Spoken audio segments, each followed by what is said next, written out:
Hello Chanakyans, welcome back to the video session. In this video, we are going to learn civics of grade 6. I hope the video revision session was useful and you learned the 4 chapters very well. In this, we are going to learn chapter 5, that is Panchayati Raj. Under this lesson, we are going to discuss the introduction of Panchayati Raj, levels of the Panchayati Raj. Under this levels of Panchayati Raj, we are going to learn Gram Panchayat, Panchayat Samiti, Zila Parishad, and also we are going to learn about functions of Gram Panchayat, sources of funds for the Panchayat, functions of Gram Sabha, and the last, importance of Gram Panchayat. Shall we move on to the lesson? Yes. See the introduction of Panchayat Raj. The Panchayati system is a process through which people participate in their own government. People participate in their own government, and the Panchayati Raj system is the first tier or the first level of democratic government. Okay, so in this, Mahatma Gandhi advocated Panchayati Raj as the foundation of India's political system as a decentralized form of government in which each village would be responsible for its own affairs, which means, see, just imagine if for a whole country, if there is only one PM or only one president, is it possible to monitor each and every citizen?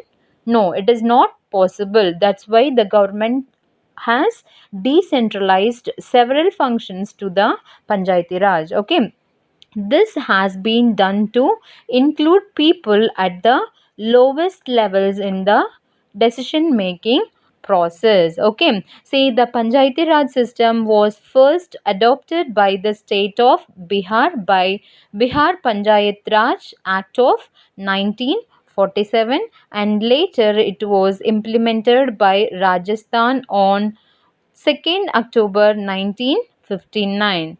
The speciality of this is that Rajasthan was the first state to introduce Panchayat system in India after independence. Is it clear? Yes. Next, let's see levels of the Panchayati Raj. So under this level, we are going to learn 3 levels. Okay, how many levels are there? 3. They are Gram Panchayat or village level Panchayat, Panchayat Samiti or block level Panchayat, and the last one Zila Parishad or district level Panchayat. First, let's start with Gram Panchayat.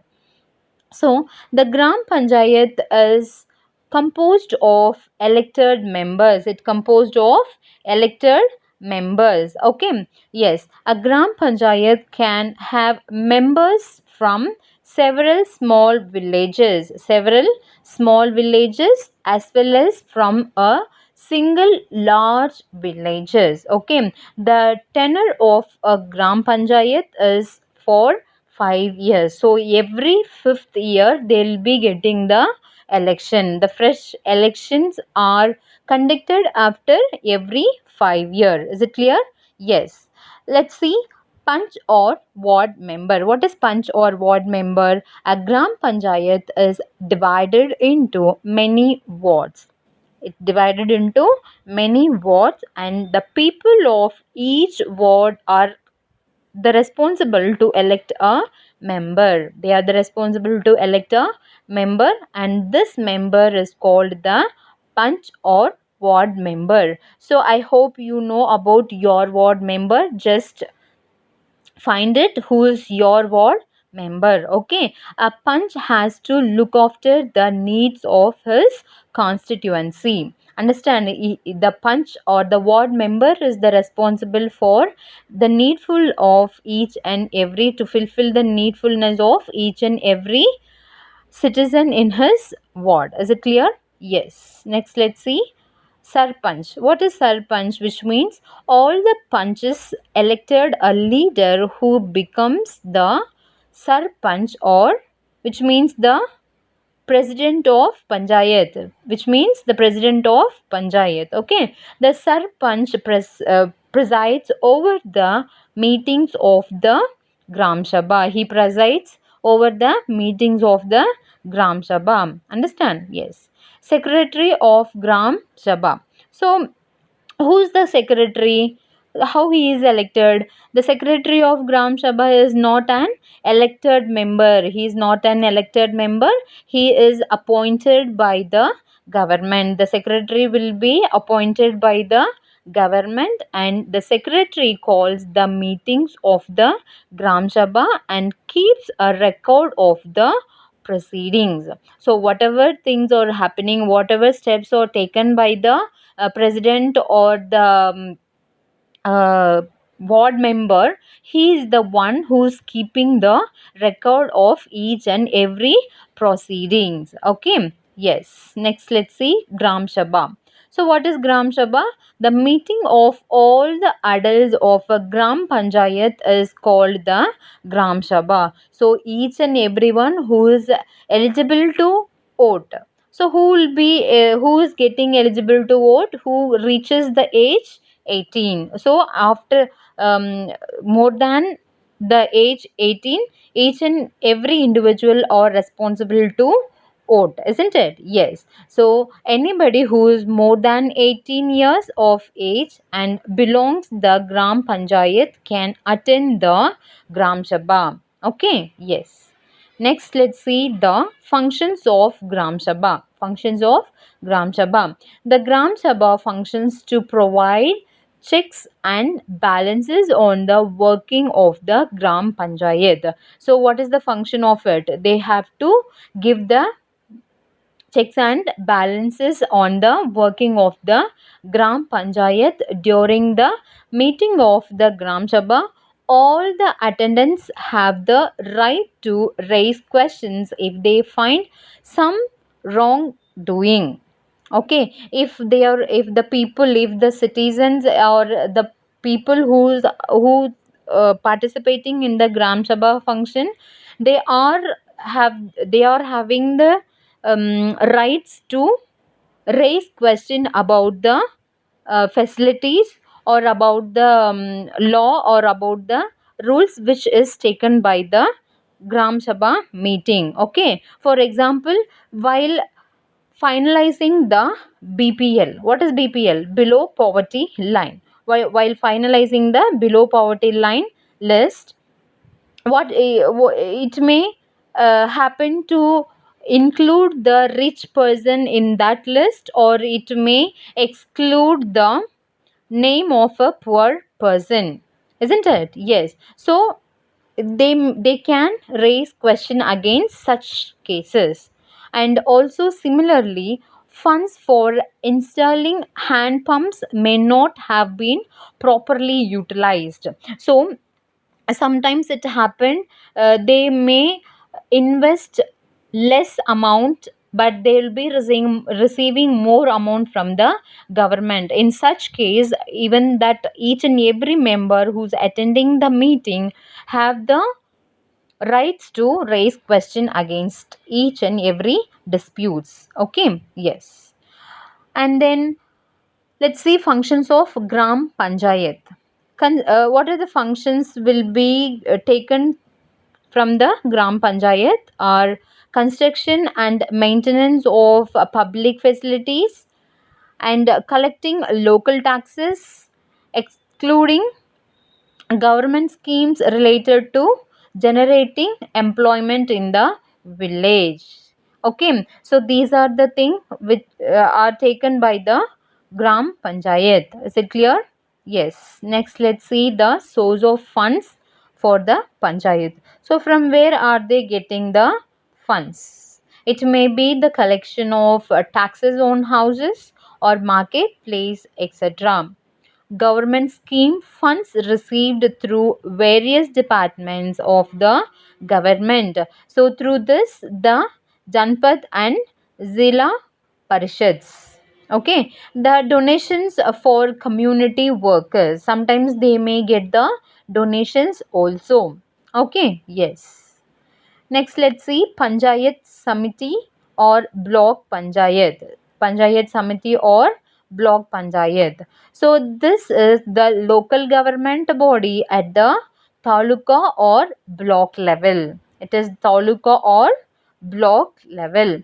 All the villages under a tehsil from the development block, all the villages under the tehsil from form the development blocks, they will form the development blocks, and the block panchayat works as a link between the gram panchayat and the zila parishad. It will work as a link between gram panchayat and the zila parishad. Okay. Constituency of a block panchayat. Constituency of block panchayat. The block panchayat is composed of ex officio members, co-opt members and associated members and some elected members. Okay, the ex officio members include all the sarpanch of the panchayat samiti area and the MPs and the MLAs of the area. MPs and the MLAs of the area, and also the SDO. SDO means subdivisional officers of the subdivision. Okay. The co-opt members include representatives of women and ST or SC people. Okay, the associate members include a farmer of the area, a representative of the cooperative societies, and a representative of the marketing services. The last one, the Panchayat Samiti is elected for 5 years. How many years? 5 years. And it is headed by the chairman and a deputy chairman. Is it clear? Next, the last level is Zila Parishad. The Zila Parishad makes the top tier of the Panchayati Raj system. Top tier of the Panchayati Raj system, and it is headed by an officer from the IAS. It is headed by the officer from the IAS, and its function is to look after the work of all the Panchayat Samiti and Gram Panchayats under the district. So it looks after the all Panchayat Samiti and also the Gram Panchayat under the district, and it also excurts various welfare programs in the district. It also executes various welfare programs in the district. Is it clear? Next, importance of Gram Panchayat. What is the importance of Gram Panchayat? Gram Panchayat gives power in the hands of the people. It will give power in the hand of the people, and it is believed that people are the best judges of local needs and problems. They will be, see, instead of viewing the problem from the top level, they should give the authority to the people to fulfill their needs and recover the problems, isn't it? Yes. Moreover, everything cannot be tackled by the prime minister. As I said in the beginning, for a country there is only one president or there is only one prime minister, it will not be possible to tackle all the problems or the needs, isn't it? Yes. Or the chief minister also. Even the Tamil Nadu has chief minister, isn't it? Yes. Only one person cannot see the whole Tamil Nadu. Yes or no? Yes. So they should give the power to the people. They should give certain power to the people to fulfill their needs and rescue their problems. Okay, so people should be given some degree of power to tackle the problems of their locality. Understand? Yes. Okay, children, quickly let's recapitulate the lesson. The first, the Gram Sabha is a meeting where people directly participate and seek answers from their elected representatives. Every village panchayat is divided into wards, that is a smaller area and larger area. Each ward elects a representative who is known as the ward member or panch. The Gram Sabha members elect a sarpanch who is the panchayat president. Okay, the ward panch and the sarpanch together form the Gram Panchayat. The term of Gram Panchayat is 5 years. The term of Gram Panchayat is for 5 years. The Gram Panchayat and the Gram Sabha have one common secretary. The secretary is appointed by the government. Is it clear, children? Yes. It is the secretary who calls the meeting of the Gram Sabha and Gram Panchayat, who calls for the meeting. And one of the main functions of the Gram Sabha is to prevent the Gram Panchayat from doing wrong things. Okay, they'll be preventing the Gram Panchayat from doing wrong things. The Gram Panchayat is responsible for the implementation of the developmental programs for the villages, and the Panchayati Raj system is a process through which people participate in their own government. Isn't it? Yes. The Panchayati Raj system is the first tier or first level of democratic government. It extends to two other levels, that is block level or district panchayat. Okay, fine. Let's see some words which you are going to remember with the meaning. Okay, the first one, Gram Panchayat, which means it is the primary unit of governance in the Panchayati Raj system. It consists of a Panchayat president and its members elected by the people through a general election. Gram Sabha. Gram Sabha is a meeting where people directly participate and seek answers from their elected representatives. Sarpanch, he is the Panchayat president. Panchayati Raj system, it is a process through which people participate in their own government. Okay, children, we came to the end. Stay home, stay safe. Thank you.